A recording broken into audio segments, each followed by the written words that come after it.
Psalm 101, verse 1 to 8.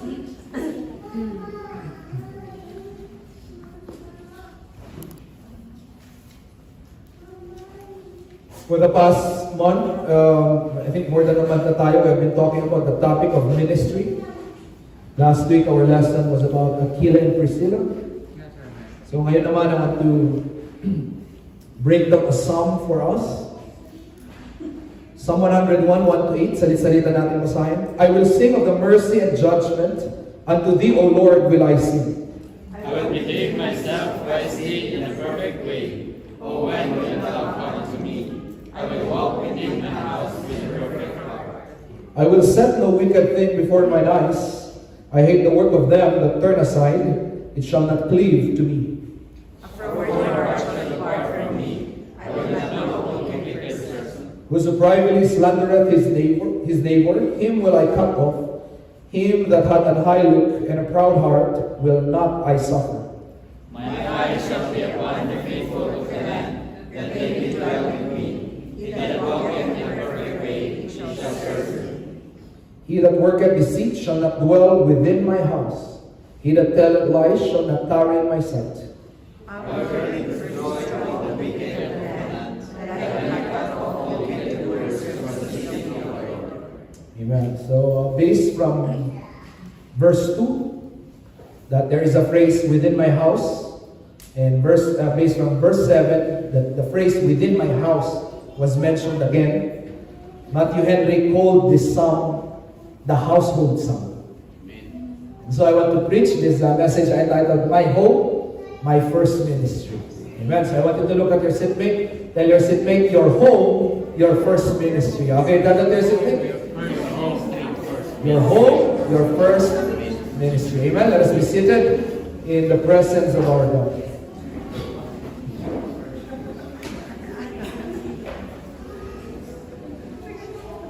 Psalm 101, this psalm, this household psalm, gave us beautiful instructions and admonitions on how we can make our home our first ministry.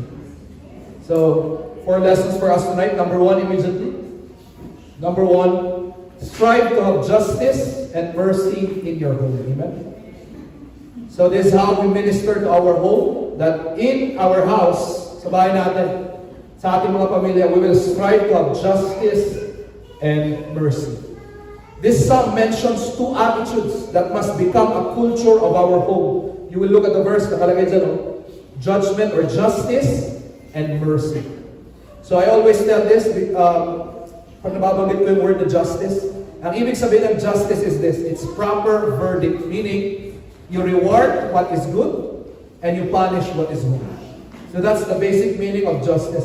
And in our home, sana may ganito, that you will reward and appreciate what is good, and at the same time, if there is something wrong in the house, that you will discipline and correct it. I want you to get the balance here. A home with no discipline will only make children spoiled. But at the same time, a home with no rewards and appreciation will only raise children who are rebels. So balance yun with justice. Reward what is good and correct and punish what is wrong. So to all parents here, please reward, appreciate, discipline, and correct your children. At the same time, to all children here, I want you to appreciate, obey, and love your parents. So that is justice. The second attitude na nakalagay dito is not just judgment or justice, but of course, mercy. Mercy from its Hebrew word means kindness and love. So there must be kindness and love as a culture of our home, and that is how we can minister to our home. So before preaching God's word to our home, actually ang unang pwede mong magawa to minister to your home is to show love and kindness and mercy. Amen? Praise God that if you are kind here in church, praise God for that. You come here in church, all smiles, you talk to people, you are gentle, you are friendly. Praise God if you are like that outside. But let me tell you, the first place that you should be friendly, gentle, sweet, loving, and kind must be your home. Amen. Amen. That's the first place where we can show love.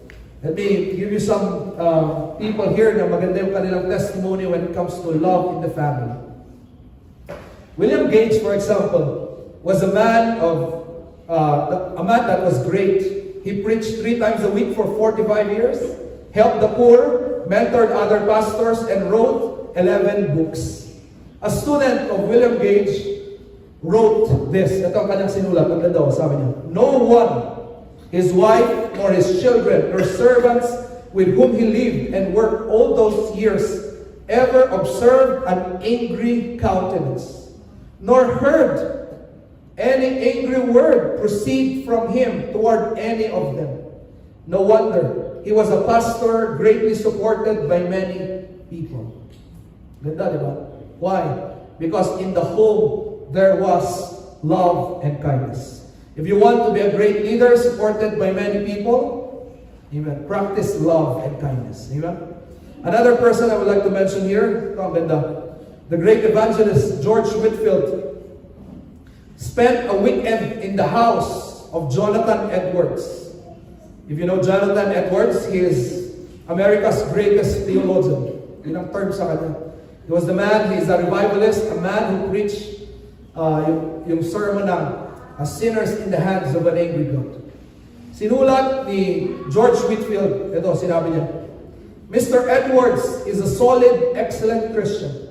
I think I have not seen any like him in all England. I felt great satisfaction in being at the house of Mr. Edwards. A sweeter couple I have not yet seen." Wow. Their family and their children were examples of Christian simplicity. Mrs. Edwards is adorned with a meek and quiet spirit. She talks solidly of the things of God and seemed to be such a great helpmeet for her husband that she caused me to pray for a godly lady to be my wife. Now I know why God expanded His influence around the world, because He had a solid home where love and understanding exists. Amen.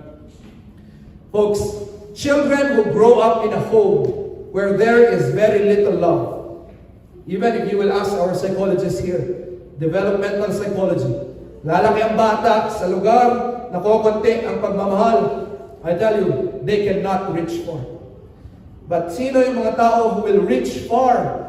Because they are confident, sila maganda ang kanilang self-image, ang kanilang self-esteem na build up, ang kanilang yung desire to be excellent. Those who grew up in a family of love. Amen. So I want you to tell your seatmate, sabihin mo nga sa kanya, be a loving person at home. Ayan, sabihin mo sa kanya, be a loving person at home. Ayan. That is the first place, amen, kung saan dapat natin pakita ang ating pagmamahal. Okay, members, I will not close my eyes and pretend that all of us have good families, because I know many of us have families that are struggling. And I want to show you this, okay? So gusto kong i-share to, and I just want to help you, okay? Sometimes when we have bad behaviors and bad attitude in our house, this is our thought. Ito po yung ating iniisip. If only they will change, then I will love them. Yun ang ating iniisip eh. To your spouse, if only my husband, magbabago siya, mamahalin ko siya. Kung magbabago lang yung asawa ko, I'll show kindness to her. Ganun din, yung mga anak, kung sana hindi ganyan si Papa, mamahalin ko siya. Yung magulang, ganun din. Kung sana hindi ganyan yung mga anak ko, mamahalin ko sila. And because of that, we have a cycle. It's a trap. Imagine kung lahat kayo, ganun ang iniisip. Kung sana magbabago lang siya, mamahalin ko siya. Di ano mangyari? Walang pagmamahalan sa bahay. Right? Why? Because all of us are thinking, if only they will change. And because of that desire that we want people to change, guys, you cannot change people, okay? It's only God who can change people. And because of this desire to change people, what do? Ito, we apply the curse. Ano yung curse na yan? We control them. We manipulate them. Yan. Minsan magaling tayo mag-manipulate eh. Unforgiving tayo. Meron tayong feeling na hindi ko siya papatawarin para maramdaman niya na mali siya para magbago siya. Folks, kahit ilang taon mo pa iparamdam na hindi mo pa siya pinatawad, At ang iniisip mo para magbago siya, hindi siya magbago. Minsan naging reactive tayo. Ano yan? Sigawan sa bahay. Shaming. Sometimes, ego-driven. We hear these words. Pinahiya mo ang ating pamilya. Ganyan na nadadrop eh. Nakakahiya ka. Folks, sa Panginoon lang tayo mahiya, huwag sa tao. Diba? And because of this, it's a cycle. 10 taon na kayo nagsisigawan, nalisabi. 10 taon na kayong hindi nagkapatawaran, nalisabi. Always shaming, always controlling, manipulating. Why? Because we have this concept. If only I can change them, then I will love them. It's a wrong order. What was the order of Christ? I want to show you this picture. Yan po ang order ng Panginoon. Nilampasan niya. Hindi ko sinabing tinolerate ng Panginoon, okay? Pero nilampasan niya. At dumiretso siya sa acceptance, sa love, sa kindness, sa understanding, at sa caring. Bago niya kinurek, at saka nabago yung tao. Remember Zacchaeus. Sige, let's just use Zacchaeus. Remember the story of Zacchaeus. Sabi niya, Zacchaeus, pumunta siya sa city, nasa taas ng puno si Zacchaeus, at sabi niya, Zacchaeus, come down, for I'm going to your house today. And everyone looking at that was saying, what? Jesus, kurap yan. He got a lot of money from us. Dapat nga, patayin mo yan. Dapat di ka sumama dyan. But what did Jesus do? Love first. Love and kindness first. Understanding first. And when Jesus went to the house of Zacchaeus, folks, that is intimacy. Picture yun ng love. Pag pumunta ka sa bahay, and then nakikain ka sa kanya, it's a picture of love. That's why, yung mga Pharisees, lagi silang nagre-reklamo, Jesus, why are you eating with sinners? Because eating with someone is a picture of love before. It's a picture of intimacy. Jesus, why are you getting close with Christians? And yet, this was the pattern of Christ. Love first. Understanding first. At nung pagkatapos nilang mag-usap, doon niya kinurek, doon nabago ang kanyang puso. And then Zacchaeus went out and said, okay, half of my goods I give to the poor. At kung meron akong kinurap, I will return it fourfold. Doon nagbago, nung nag-umpisa sa love. I mean, the adulterous woman, there are many examples in the New Testament. Love and understanding first. So folks, this is how we minister at home. Love and understanding first. Amen? Yun muna. Amen. Praise God. So that's number 1. Okay, so number 1 is to exercise love and mercy at home. Justice and mercy. Number 2, how do we minister at home? Number 2 is to walk with godly integrity in your home. Walk with godly integrity. Psalm 101 verse 2, kita niyo po, nabanggit dito yung word na perfect. I will behave myself wisely in a perfect way. When thou wilt come unto me, I will walk within my house with a perfect heart. The word perfect there can also be translated integrity or blameless. Ang ibig sabihin niyan, if you will read this verse, parang ganito po siya. I will behave myself wisely with integrity so that I will be blameless. Parang ganun yung basa nito. Ibig sabihin, parang ganito, I will live a life of integrity and character in the home so that when I go out to perform my Christian duties, I am not blameless to my family. Did you get this? Ganda, di ba? Sa bahay muna ako, maglalakad ng tama at naayon sa Panginoon so that when I minister outside, I will not be blameless to my family members. Meaning, the way you behave outside, the way you behave in the church, must be the same way you behave at home. Because a Christian becomes a hypocrite when he becomes good in church, but is not at home. Amen? This is the meaning of the word blameless in this chapter, that people at home will not question our faith. Why? Because sa loob pa lang ng bahay, nakita na po nila ang transforming power ng gospel. That's why when they see us in church or when they see us doing things for God, I mean, they appreciate it. They see it. Why? Nakita na nila mismo na nabago ka sa loob pa lang ng bahay. Amen? If there is a place that you must practice holiness, it must be at home first. Amen? Let me quote this author, a Puritan, napakaganda na kanyang binanggit. Sabi po dito, follow Christians to their houses, and there you shall see what they are. Follow Christians to their houses, and you will see what they are. Outside, in church, your words are so nice, but at home, it's full of anger. That's who you really are. Outside, ganda. Sa bahay, mura ng mura. That's who you really are. Why? Because when we are outside, our guard is up. Para bang lagi natin inisip, may nakatingin sa akin na iba. Pero pag sa bahay, hindi na natin iniisip. Bakit? Kapamilya na natin yan eh. And so our guard goes down. At anong lumalabas? Kung ano yung totoo. Kaya mga kapatid, holiness starts at home. Let me quote another author here. Ganda. Si Joel Beek, sabi niya, public holiness is only true if there is private holiness.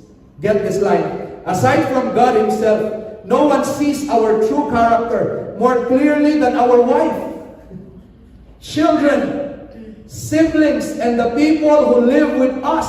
It is in the home that our spiritual life can be criticized, can be scrutinized. Folks, who is the person na pwede magsabi kung save ka talaga? Sometimes hindi yung pastor. I only see you a few times a week. Pero sino ang mga taong kayang magbigay ng testimony? Itong taong na ito, narinig niya ang gospel, binago talaga siya ng Panginoon, he is being transformed by God. Who are the person who can say that? Folks, yung mga kabahay. Yung mga kabahay. I want you to, C.S. Lewis gave a good drill for us.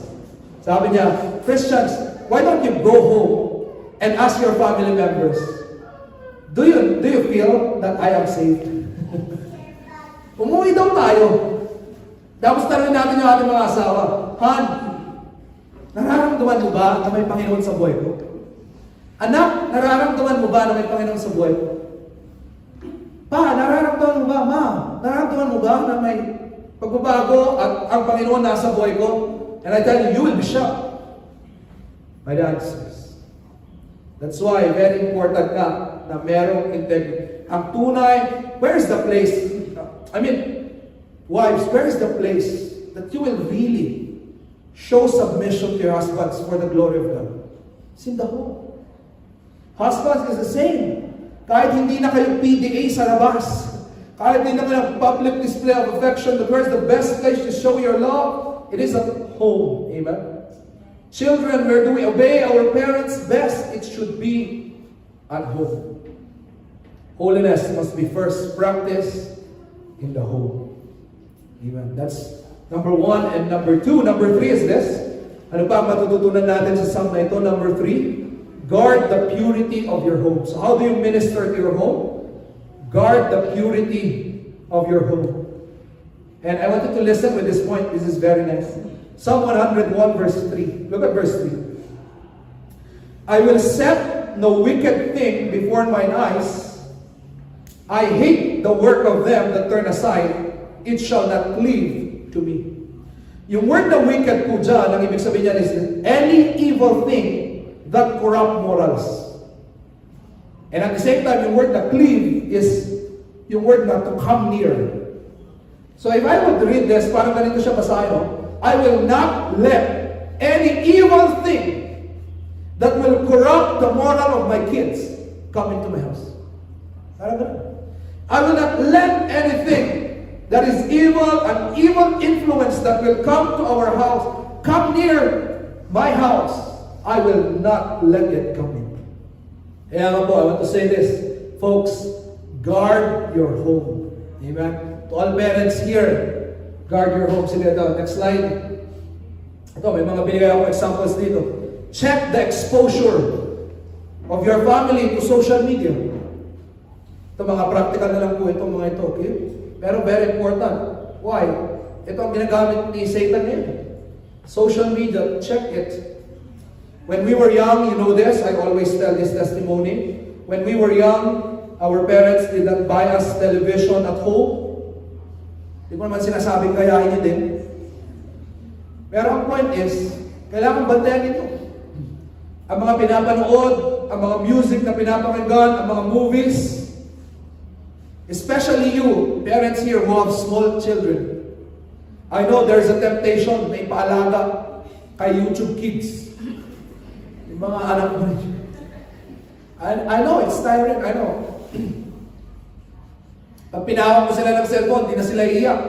Diba? The best parenting. But you need to be careful whether they're watching a lot. And you will just be surprised. They know more of the language of the world. They know more of the songs of the world. They know more of the lifestyle of the world more than that of the Word of God. Let us guard our homes from evil influences. Check the friends of your family members. Do you do that? Anak, sino mga kaibigan mo? Sino mga kasama mo? Ma, ay pa, sino mga barkada mo? Magtanungan kayo, sino mga kasama mo? Why? Because bad company corrupt good morals. And this is not to police, okay folks? This is not to police your family members, okay? But the point here is this. Just act with caution. Yung ba, tinatanong mo, are you still okay? Sa mga sinasamahan mo, what is happening? In fact, if you look at some verse 7, look at verse 7. Sabi niyo, he that worketh deceit shall not dwell within my house. Ibig sabihin, pag may mga, ito po sabihin ko ito, kunwari meron tayong mga relatives, unbelievers, nagiinuman. Papayag ba kayo mag-inuman sila sa bahay ko? Hindi pumayag. No. Ito, those who work evil, they're not welcome here. If you come here, then abide by our rules. Huwag kayo maglagay dito ng bisyo. He that telleth lies shall not tarry in my sight. We were given this responsibility to guard our home. Amen? And number 4 and the last, how do we minister to our home? Of course, number 4, very beautiful family worship in the home. It's not enough to guard your home. After all, you cannot guard it 24/7. It's not enough na pigilan mo ang pamilya mo to sin because you are not always there to watch them.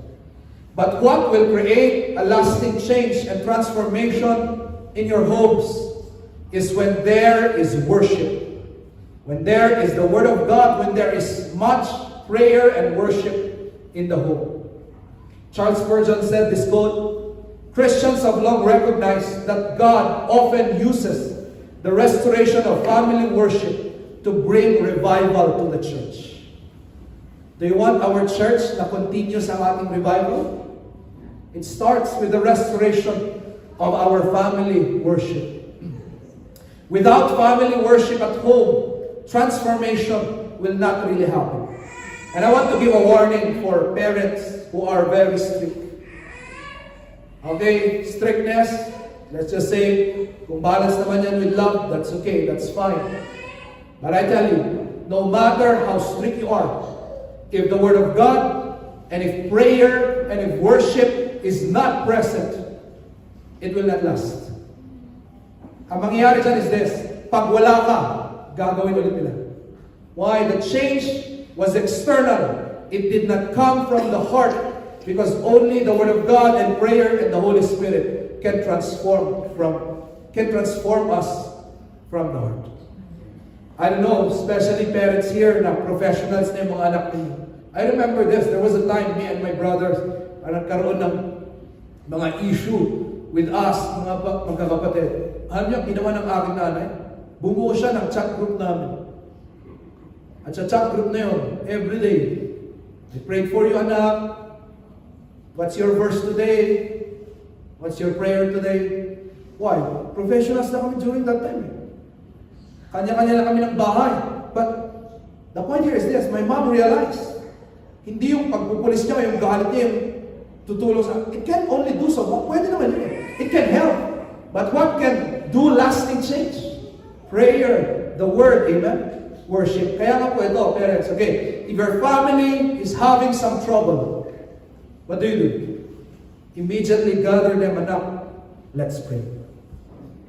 Anak, let's read our Bible. Here are some elements of worship na pwede niyong gawin. Informal man yan or formal, gawin nyo. And you know what? Last Friday, we had a prayer meeting, Bungabagyo.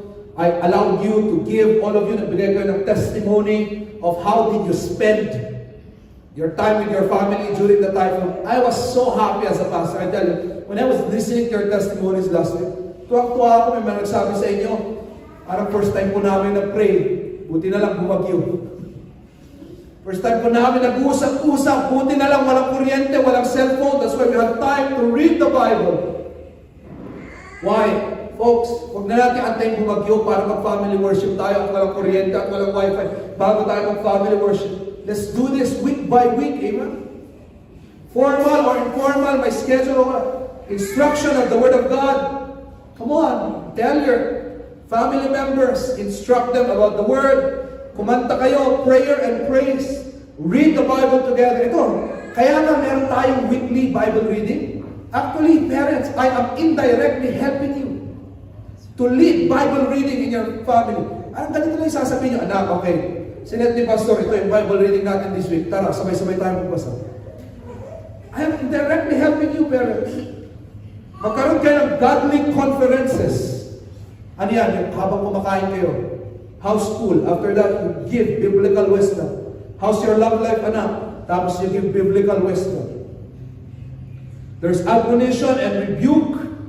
Yan, ginagawa natin yan. When we are gathered, and I tell you families, okay, if our family is a problem, we must increase worship. Amen? Dahil yung power lang ng Panginoon ang makakatulong sa amin. At yung number 6 dyan, gusto ko emphasize, connecting our families to the church. It's very important. If you would read this verse, tignan niyo sa verse 6 ng ating text. Verse 6, ang ganda po nito, sabi niyo, mine eyes shall be upon the faithful of the land, that they may dwell with me. Ang ganda. Sabi ni King David dito, lagi kong hahanapin, my eyes, ang lagi kong titignan at ang lagi kong hahanapin, ay yung mga faithful na Christians. Tapos anong gagawin ko? So that I will bring them to my home. Ano ito, folks? This is part of family worship, to connect our families to the church. Kaya nga po, I always tell you this, huwag na tayong maghanap ng ibang prospect pa na iimbitahin. Kung hanggat meron ka pang pamilya na iimbitahin, yun ka, doon mo na i-focus lahat. Amen? And invite your family members. Why? It's connecting our families to the church. Makakatulong po yan. And in fact, kung tinignan niya, sabi niya, my eyes shall be upon the faithful. Para bang ganito ang iniisip mo lagi. Sino kayo mga faithful na Christians? Kailangan maging friends sila ng aming pamilya. I will let them dwell with me. So folks, if there are gatherings in your houses, for example, birthday, celebration, Thanksgiving, or just an ordinary dinner or lunch, sino ang dapat mong invite? Sagot? Ako. Tawagin mo ko. Malakas ako kumain. Tawagin mo si Richard Jerry. Tawagin mo yung mga members ng church and bring them to your home. Why? The presence of believers, especially the faithful ones, is already a blessing. Amen? You know what? Minsan, nalulungkot ako eh. Yan ang may celebration sa bahay. Hindi kayo nag-invite, hindi lang kayo nakapost sa picture. Bakit parang puro unbeliever? Ano gusto mo sabihin? Folks, ang dapat iniisip mo, every celebration, it should be the Christians who are here. Kahit hindi sila magsalita, their mere presence there. Because God promised mercy and favor will follow the Christian wherever he goes. The mere presence of a Christian in a party, in a celebration, in a wedding, kahit ano pa yan. That is the blessing. So this is how we minister to our home. Inisip natin, okay, tara, Punta tayo doon. Kaya nga, ginagawa natin to, right? Baby dedication, dito nyo na i-host. Mga birthday, gawin nyo dito. Why? Yung presence po ng mga anak ng Panginoon ay very powerful. Amen? So tonight, I gave you 4 ways how we can minister to our family. And probably some of you are asking, Pastor, mag-isa ko lang na Christian sa bahay. I understand it's difficult. But still do it. You never know. God can use that godly influence you have. May promise naman ng Panginoon, you and your house, you will serve the Lord together. Amen? So huwag kang discouraged. Isa ko lang ng Kristiyano, unbeliever ang parents, ganito ganyan. What if my children don't want to do it? Folks, just continue while praying that God will move in their hearts. Amen? Praise God. Tumayo po tayo lahat. And let us go to God in prayer.